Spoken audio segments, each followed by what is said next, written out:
Press the bell icon on YouTube and don't miss another update.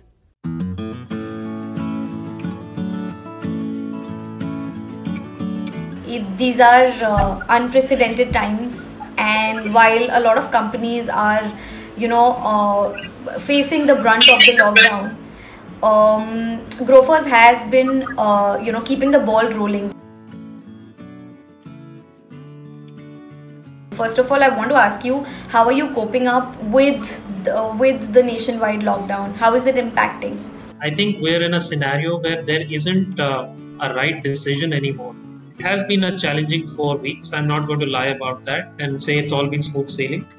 There have been issues around, there were initial disruptions because of the lockdown and the interpretation of the lockdown by, certain local administrations in some parts of the country. So there was a disruption there, which kind of, impacted operations. We haven't got back to 100% of our capacity. We're still operating at about 80% of our capacity.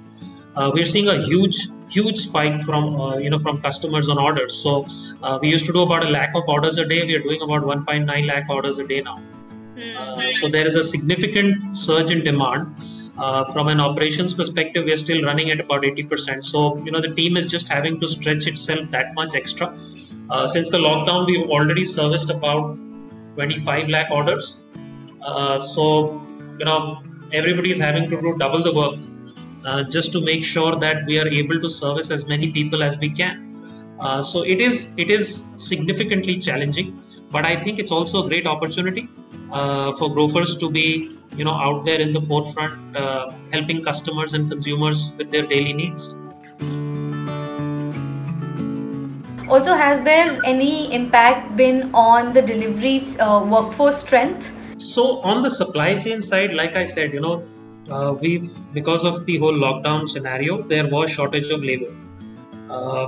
People weren't turning up or aren't turning up because of various reasons. Societal pressure, peer pressure, family pressure of not going into work. When the original lockdown happened, and we've been working meticulously to try and increase capacities, and we've been doing that. We've in fact hired about 2,500 people already. That's from other industries which were shut down. Demand continues the way it is. We'll probably be hiring another 4,500 in the next couple of weeks.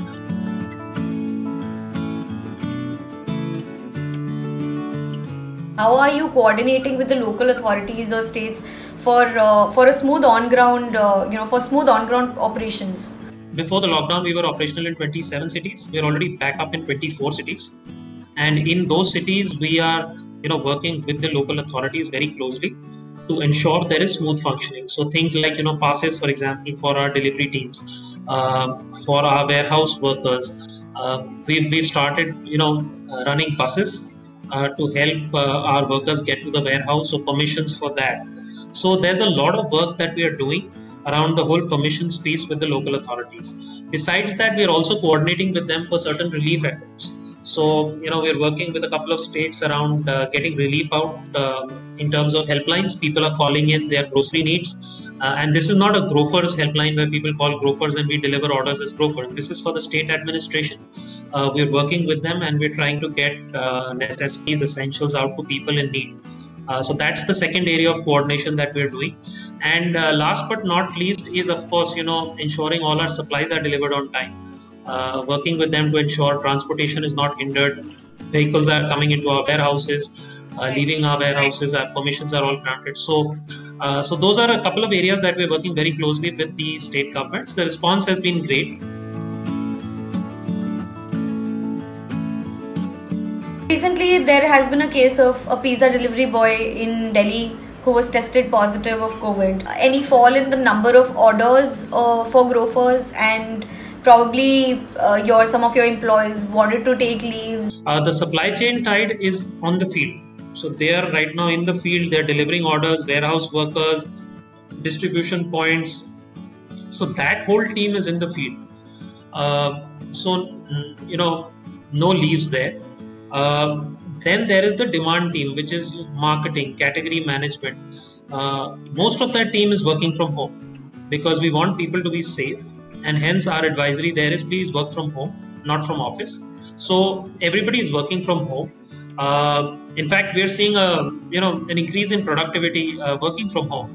People have adapted well to the new way of working, and hence all the functions like inventory management, marketing, category management, merchandising, pricing, all of those functions, finance, HR, of course, all of them are working from home. So no leaves there. So no, we're not seeing people take leave or not wanting to work.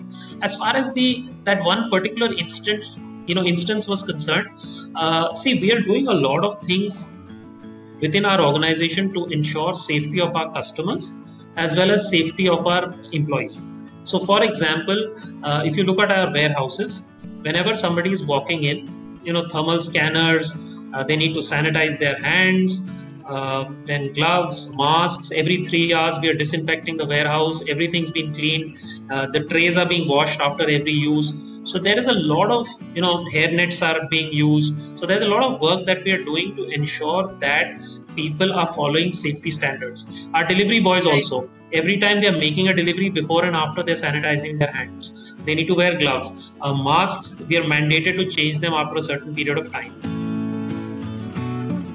Pay cut, furlough, or a retrenchment involved in the coming times? Employees who are at the lower levels in terms of pay scales, we've insulated them.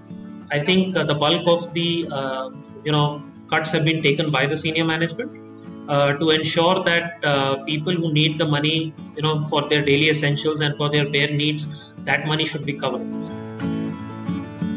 If you could throw some light on some of the collaborations or tie-ups that you've recently done. Some of the tie-ups, for example, we started working with Zomato for deliveries. So we're working with them on limited assortments and deliveries. We're working with CarZoom. They're helping us with deliveries again. So I think, like I mentioned, ancillary industries which had shut down, which didn't have work for their labor, us hiring that labor. So I think there are a number of things that we're doing which are around partnership. But I would like to, go a little broader here because like I said, innovation comes with adversity. So we've started a project around zero touch deliveries. We're working with over 1,000 resident welfare associations, RWAs, and we're now doing bulk deliveries there, which are zero touch deliveries. We've also got into trying to see if we can, get express deliveries to work, because I think one of the biggest issues right now customers are having is security. That I place the order, will the order come? So we're trying to do, immediate deliveries within the same day or the next day. If you could just highlight some of the most significant learnings for your organization from this pandemic. The first learning would be that always be close to your suppliers to ensure that in times of adversity, you're able to manage supplies well so that consumers don't get impacted. And I think we did that well. We've kind of planned well, and we've held our ground to ensure that supplies are coming in and customers are able to find things on grofers.com. That would be the first learning. The second learning is we work from home was really underrated. We always had this thought process to say that if you're not working in the office together as a team, then will productivity suffer? And I think we've been proven wrong. Customer behavior. Obviously customers like to buy their preferred brands. But in times like this where availability is an issue, customers we are seeing are very open to trying different brands, new brands.